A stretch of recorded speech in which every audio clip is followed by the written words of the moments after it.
사도행전 오늘 본문은 사도행전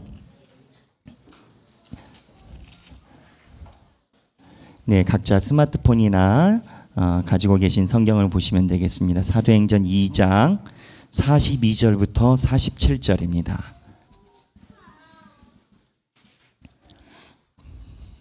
사도행전 2장 43절부터 42절부터 읽겠습니다. 사도행전 2장 42절부터 47절 한 목소리로 읽겠습니다. 그들이 사도의 가르침을 받아 서로 교제하고 떡을 떼며 오로지 기도하기를 힘쓰니라. 사람마다 두려워하는데 사도들로 말미암아 기사와 표적이 많이 나타나니 믿는 사람이 다 함께 있어 모든 물건을 서로 통용하고 또 재산과 소유를 팔아 각 사람의 필요를 따라 나눠주며 날마다 마음을 같이하여 성전에 모이기를 힘쓰고 집에서 떡을 떼며 기쁨과 순전한 마음으로 음식을 먹고 하나님을 찬미하며 또 온 백성에게 칭송을 받으니 주께서 구원받는 사람을 날마다 더하게 하시니라. 아멘. 이 말씀은 살아계신 하나님의 말씀입니다. 우리 기독교인들에게 조금 기분 나쁜 인상을 가지고 있는 학계가 있습니다. 바로 진화론. 그리고 생물학자들이 이야기하는 그겁니다. 그래서 왜 기분이 나쁘냐? 진화론자들은 인간이 원숭이로부터 시작했다 이 얘기를 합니다. 그런데 우리는 이 진화론자들 보고 참 수고한다 이야기를 하면서 하는 소리가 그 원숭이가 생겨날 그 모래와 원자는 누가 만들었냐? 원숭이가 생겨날 그 분자와 필수 요소는 누가 만들었냐? 우리는 그 위로 올라가죠. 그런데 진화론이 이야기하는 내용 중에서 우리가 다 버릴 것만 있는 것은 아닙니다. 기본적인 원리는 동의하지 않지만 그들이 연구해 놓은 생물학적, 사회학적인 그러한 발달 과정은 또 우리도 지켜볼 만한 부분이 있습니다. 제가 신앙적으로는 좋아하진 않으나 진화론자 중에서 아주 유명한 사람이 한 명 있습니다. 리처드 도킨슨이라는 사람인데요. 1900년도 말에 이기적 유전자라는 그런 책을 써서 학계에서 굉장히 유명한 사람입니다. 근데 이제 이분이 이야기하는 인간의 생태의 변화가 있습니다. 그 중에서 이 이기적 유전자를 쓴 리차드 도킨슨이 사용한 워딩을 가지고 나온 용어가 있는데 밈이라는 단어가 나왔습니다. 그게 뭐냐? 진화론에 의하면요, 모든 생물은 다 자기 보호적입니다. 그게 본능이라는 겁니다. 그래서 자기 보호적으로 움직이는 생물들이 생존하게 되고 자기를 지키려는 생물들이 자손을 낳게 되고 그래서 자손을 낳을 때 자기를 지키려고 했었던 그 유전자가 그 DNA를 통해서 이렇게 전파가 된다라는 겁니다. 그래서 자기를 보호하려고 열심히 고분분투하지 않는 그 유전자들은 중간에 진화의 단계에서 사라지고 도태된다는 겁니다. 이게 진화론자의 기본적인 맥락입니다. 그냥 자기 이기적으로 살아야만이 그 생물이 쭉 간다라는 거예요. 그러면은 이 진화론자가 이야기하는 대로라면 얘기를 하면은 두 가지가 걸립니다. 첫 번째는 자기 유전적으로 살지 않고 순교를 하는 사람들은 해석이 좀 어려워요. 그랬더니 이 해석을 어떻게 가져갔냐면 이 순교하는 사람들은 무리하게 가져갔죠. 그 진화론자들이 무리하게 어떻게 가져갔냐면 이게 순교가 아니라 그 유전자 속에 있는 그 공동체 보호 본능이 있어서 내가 죽으면 우리 공동체가 괜찮을 것이다 라는 이 유전자가 발동했다라는 거예요. 어떻게든 DNA 안에 집어넣으려고 하는 거예요. 본인들도 얘기를 하면서 말이 잘 안 맞다라고 생각을 할 거예요. 내가 볼 때. 어쨌든 두 가지 중에 하나는 그렇게 이야기를 하고 또 한 가지 해결하지 못하는 게 있습니다. 이 진화론자들에 의하면은 DNA 유전자가 내가 내 아들을 낳았으면 내가 비염이 있으면 내 아들이 비염이 있고 그 아들이 비염이 넘어가면 또 비염이 있고 그 비염이 있으면 여전히 우리는 김판수 이비인후과를 다니게 되고 이게 이제 유전자인데 이렇게 가는 건데, 이렇게 유전자로 전혀 소통이 안 됐는데 똑같은 성격과 취미를 다른 유전자들이 갖고 있더라 이건 겁니다. 그게 뭐냐? 이 도킨스는 이거를 우리말로 얘기를 하면 문화인데, 문화를 넘어서 뭐라고 얘기를 하냐면 밈이라고 이야기를 합니다.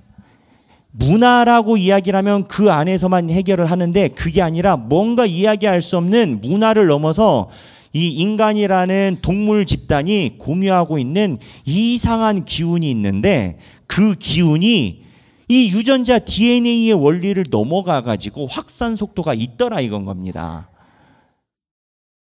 성경에서는 이 눈으로 보면 유대인과 이방인, 히브리인과 헬라인이 한 교회 안에서 같이 모여서 한 예수 그리스도를 고백하는 게 바로 이런 개념인 겁니다. 유전자대로 다 흘러가면 신앙도요, 사실 믿는 집안만 계속 믿어야 되는 거예요. 근데 피부 색깔이 달라도 사람들이 한 기체 안에 모이는 거예요. 이게 생물학자들이 볼 때 이해가 안 돼. 그래서 리처드 도킨스는 이거에 대한 시작을 종교로 보고 종교를 굉장히 부담스러워했습니다. 종교는 그렇잖아요. 예수 그리스도를 믿으면 예수 그리스도라는 이름 기체 안에 흑인도 들어오고요, 황인종도 들어오고요, 백인도 들어온다라는 거예요. 그러니까 생물학자들이 열심히 모든 걸 다 DNA 안에 집어넣으려고 했는데, 목사가 볼 때는 그 책을 보고 이런 진화론자들의 책을 볼 때는 오히려 본인들이 성령의 역사를 더 증명해 줬다. 저는 그렇게 봐요. 인간의 DNA와 유전자의 그러한 자손 번식으로 해석이 안 되는 게 DNA 진화론자가 딱 도착하더라는 거예요. 그거를 자기네들이 밈이라는 표현으로, 이 밈이라는 그룹이 이 현상이 인류가 가지고 있는 독특한 현상이다. 그래서 하나 나가서 이거는 별칭으로 준 거예요. 인간이 동물과 다른 현상을 이거다. 근데 사실은 초기 순수한 진화론자들은 동물과 인간을 구분해내지 않습니다. 동물이나 우리랑 똑같다라고 생각을 해요.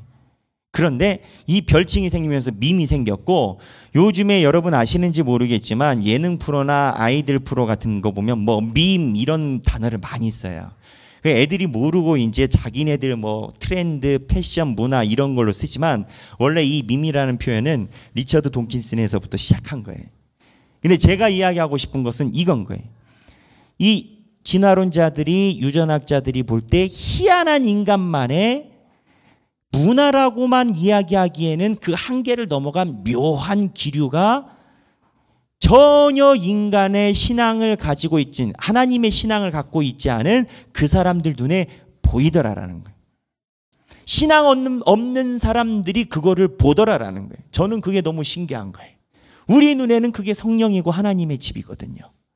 우리 눈에는 이곳에 있어서 저곳에 있어도 신앙이 똑같이 고백되는 게 하나님의 성령의 힘이거든요. 하지만 진화론자들 눈에는 저게 해결이 안 되는, 순교까지는 어떻게 우여곡절로 집어넣고 만들어 놓고 했지만 저것까지 해결이 안 되는 그 묘한 부분이 있더라 이건 거예요. 이 밈이라는 문화가 사실은 인류 사회에 굉장히 중요한 역할을 합니다. 그런데 성경의 이 밈이라는 그 역할을 가지고 성경을 보면 하나님이요, 인간 사이에 있는 밈을 계속 만지심을 우리가 볼 수가 있어요. 우리만 모르지만 하나님을 알고 계시기 때문에 하나님은 이 밈을 만지셨어요. 뭐냐? 에덴 동산에서 아담과 하와가 선악과를 따먹고 범죄를 했어요. 이거는 어떻게 보면 개인 범죄인 거예요. 근데 하나님이 이 개인 범죄를 가지고, 이게 아담과 하와가 나가서 선악과 나가서 어떻게 되나 봤더니 그 유전자가 한 세대 넘어가자마자 가인과 아벨 사건이 나서 이기적 유전자처럼 그 인간의 악한 본성이 유전이 돼가지고 가인이 아벨을 죽여버려요. 그래서 하나님이 한 방법이 그 이후에 셋을 통해서 하나님의 다른 유전자를, 선한 유전자를 가르칠 수 있는 선조를 뒀지만, 결정적으로 하나님이 이 밈이라는 것을 손대신 건 제가 볼 땐 출애굽 이후입니다. 이스라엘 백성들이 출애굽해서 광야에 딱 나왔어요. 광야에 딱 나왔는데 하나님이 이스라엘 백성들이 60만이 넘는 사람이 나왔을 때 이 사람들 통솔을 해야 되잖아요. 그리고 이 사람들을 한 몸이 돼서 움직이게 60만을 해야 되잖아요. 그때 하나님이 이스라엘 백성에게 지시하신 정치 조직이 12지파 조직이었습니다. 그런데 제가 이거를 밈이라고 표현하는 이유가 있습니다. 이스라엘 백성들이 출애굽했을 때 그 당시 고대 근동에는 지파 체제로 서로 협력하는 이런 대단위의 어떻게 보면 분권화되어 있는 정치 조직은 없었습니다. 바로 파라오처럼 왕 하나를 두고 왕을 신의 아들이나 신정전으로 만들어 놓고 모두 다 한 사람에다 쫙 이끌어 놓게 했는데 하나님이 12지파를 만들어서 그 안에서 하나님을 바라보게 만드는 겁니다. 이 12지파 체제가요, 잘못하면 배가 산으로 가기 딱 좋은 체제인 거예요. 그러니까는 이 12지파 체제가 그 12지파 체제 안에서 있었던 리더들이 이 12지파 체제가 힘이 약하다라고 느끼는 거예요. 바로처럼 한 사람이 일당 독재하면 좋든 싫든 산으로 가든 바다로 가든 한 번에 가는데, 근데 하나님이 이 12지파 체제를 그 당시에 바로 시대에 대안적으로 딱 놓으신 거예요. 그러니까 핵심은 뭐냐? 하나님이 인간 세상에서 갖고 있었던 트렌드, 문화의 역행에서 하나님의 문화의 공동체를 손대기 시작하셨다고요. 그게 출애굽 사건이. 그 다음에도 마찬가지예요. 목사님, 그러면은 왕정체제 나중에 다윗 나오지 않습니까? 맞아요. 다윗 나와요. 그런데 왕정체제가 그 당시에 다른 체제와 다른 점이 있어요. 다른 체제에서의 왕은 혈통을 따라서 갑니다. 그리고 누군가 인간의 힘에 의해서 지휘되지만 혈통을 따라서 가는 것처럼 했다면 사울 이후로 왕정이 됐었어야 됩니다. 하지만 하나님은 사울 이후로 왕정을 가져가지 않으셨고, 그것도 인간의 눈으로 결정하시는 게 아니라 하나님이 하나님의 주권에 의해서 하나님이 선택하십니다. 사울 이후로 다윗 갔잖아요. 다윗 다음에 누구죠? 다윗 다음에 솔로몬. 솔로몬이 첫째인가요, 아닌가요? 아니에요. 하나님이 일부러 이렇게 계파를 흔드신 건 내가 역사 속에서 내가 내 왕을 선택하고 사람의 손이 아닌 내 손으로 간다라는 하나님이 밈을 건드신 건 거예요. 근데 이게 예수님 오셨을 때는 마찬가지.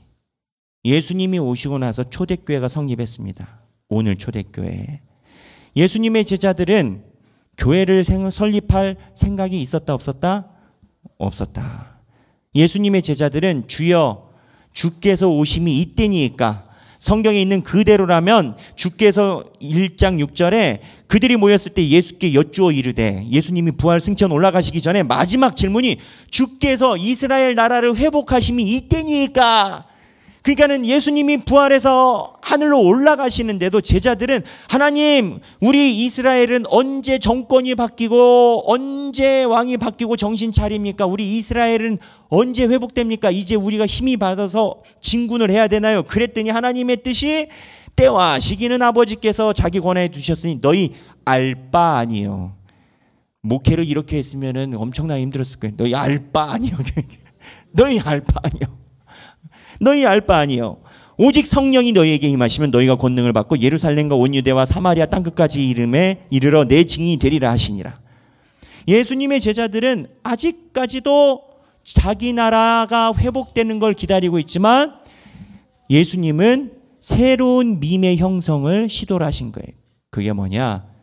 제자들이 나와서 초대교회를 성립하고 그 초대교회에 서로 떡을 나누고 하나님을 찬양하는, 어떻게 보면 새로운 대안적 교회, 정말 예수님이 주인이 되시는 교회, 인종과 피부가 상관없고 위아래가 상관이 없고 돈이 있고 없고가 상관이 없고 예수 그리스도를 믿는다면 주인이나 노예나 혹 내가 주인이라 하더라도 교회에 오면 형제가 되는 새로운 체제를 예수님이 시작을 시킨 거예요. 그게 사도행전 2장에 나온 오늘 본문이에요. 그런데 이 2장 본문에서 특이한 점이 하나가 있습니다. 이 본문에 보면 이 말씀 따라서 소유를 다 나눠주고 초대교회가 형성이 됐는데 여기에 밈의 핵심이 있습니다. 이 사람들이 모여서 먹고 마시는데 교회가 왜 부흥하냐 이거예요. 초대교회가 왜 부흥하냐. 이 본문의 47절에 이렇게 나와요. 46절부터 집에서 떡을 떼며 기쁨과 순전한 마음으로 음식을 먹고 하나님을 찬미하며 또 온 백성에게 칭송을 받으니, 자, 여기 핵심이 온 백성에게 칭송을 받은 주께서 구원받는 사람을 날마다 더하게 하시니라. 무슨 소리냐? 초대교회가 자기 안에서 예수 그리스도의 마음으로 새로운 교회의 형성을 체제를 가지고 하나님을 찬미하는 모습이 안 믿는 사람들 눈에 볼 때 칭찬을 한 만큼 화목해 보이고 저기가 천국 같다 이건 거예요. 그러니까 교회 안에서, 교인들 안에서, 초대교회 교인들이 하나님이 주시는 그 부르심에 따라서 서로 형제처럼 지내는 것이 안 믿는 사람들이 볼 때 저 사람들 처음에 저러다 말겠지 하다가 저렇게 모여서 저렇게 행복하게 지내? 그러니까 교회에 하나님이 새로운 밈을 만드시고 새로운 문화체계를 만드셨는데 그 문화체계가 그 문화체계에 들어오지 않은 다른 사람들이 볼 때 이게 복 있어 보인다라는 거예요. 행복해 보인다. 그래서 가만히 있으니까 주께서 구원받은 사람은 날마다 더하게 하시는, 이 체제를 가지고 있으니까는 초대교회 교인들이 전도했다가 아니에요. 초대교회 교인들이 이러한 모습을 가지고 있으니까 주께서 사람들을 쓸어서 구원받는 사람들을 초대교회 날마다 더하게 하셨다라는 거예요. 하나님이 새로운 교회를 형성하시고 광야에서 형성하셨던 그 교회처럼 사도행전에 새로운 교회를 형성하시고 그 교회가 하나님이 원하시는 대로 모여 있으니까 하나님이 날마다 구원받는 사람들을 쓸어서 더하시더라는 거예요. 근데 여기에 희망이 있어요. 여러분들의 구원은 어디서 온다라고 생각하십니까? 물론 예수 그리스도입니다. 그런데 우리가 구원이 내 삶의 고통이 다 없어지고 기쁨으로 변하는 것이 구원이라고 생각한다면 내 삶의 걱정, 당장 갚아야 될 부채, 자녀의 문제, 학교의 문제, 여러 가지 내 삶의 문제에 고통이 있다라고 하고 이 고통이 해결되는 게 구원이라 여긴다면 여러분은 이 구원이 어디서 이루어진다라고 생각하십니까? 해소가 결국 교회일 수밖에 없습니다. 왜냐하면 제가 누차 얘기를 하지만 빚이 10억이 있어서 10억이 갚아진다고 마음속에 천국이 임하지 않습니다. 그런데 교회에 와서 하나님과 함께 하나님께 기도를 드리고 교인들과 함께 하나님의 말씀과 이 하나님이 창조하신 미맘에 있다 보면 내가 10억이 있어도 10억의 빚이 있어도 주님께서 날마다 날 부르시는 은혜가 감사하다. 삶이 바뀌고 내가 10억에 플러스 내 자녀들이 속을 한참 썩이고 있어도 내가 내 손으로 내 자녀를 키우는 것이 아니라라고 하나님이 나한테 얘기를 해주시네. 내 힘으로 자녀가 안 되네. 하나님께 기도해야지. 하나님께 기도합니까? 하나님이 키우신다고 하시네. 아멘. 이게 교회 안에서 이루어지는. 결국 초대교회가 교회론이라고 이야기를 하는 게 교회 안에 개인의 구원이 같이 있어요. 여러분들의 삶의 문제 해결이 교회 안에 같이 있어요. 제가 우리 장로님들과 우리 항전직들 앞에서 몇 번 얘기를 하지만 우리 하길교회 중에서 제주도 한 번을 자기가 여행 가지 못하실 분은 안 계셔요. 그래도 하나님의 은혜로 하길교회 성도들이 하나님이 그래도 삶을 윤택하게 해주셔서 본인들이 제주도 못 가서 수양회를 가는 게 아니에요. 본인들이 시간이 남아서 오는 것도 아니에요. 다 바쁘세요. 그런데 교회라는 이름 안에서 하나님이 품어주시는 그 비전을 함께하고자 함께하는 거예요. 하나님의 교회를 세워가는 자가 자기 삶의 고통이 구원이 됩니다. 초대교회 말대로라면 날마다 자기의 재산을 소유를 팔아 각 사람들에게 나눠줬다라고 하는데 소유를 팔면 어떻게 되는 거예요? 돈이 있어요? 없어요? 돈이 없어져요. 그런데 초대교회라는 거예요. 내 소유를 팔았는데 내 구원이 임한다라는 거예요. 이게 초대교회. 대제사장들과 서기관들이 이야기하는 전통과 역사와 문화와 무언 이렇게 해야 된다라는 그러한 가치 사고 체계가 아니라 하나님이 새로운 체계를 초대교회 형성을 시키시고 이 시스템은 제자들은 주여 이스라엘 회복함이 이때니까 라고 생각했기 때문에 새로운 시스템은 제자들은 고민해 본 적이 없고 고민할 능력도 없고, 이거는 모였을 때 성령님이 그 시스템을 안착시켰다라고 봐야 되는 거예요. 어느 누구도 이러한 사도행전 교회에 대한 시스템에 대해서 연구한 사람이 아무도 없었다라는 거예요. 왜냐하면 이렇게 할 생각이 없었으니까. 제자들도 나중에 10장에 고넬료 사건이 일어났을 때 우왕좌왕 난리 나고 사도행전 15장에 또 우왕좌왕 난리 납니다. 왜? 자기네들은 이런 교회를 생각해 본 적이 없으니까. 근데 성령님이 자꾸, 죄송하지만 과한 말로, 자기들 입장에 자기네들은 안전하게 있고 싶은데 성령님이 계속 사고를 벌리고 다니시니까. 여러분, 이게 초대교회입니다. 오늘 하길교회가 1년이 됐습니다. 5월 첫째 주일이 1년 되는 일주일입니다.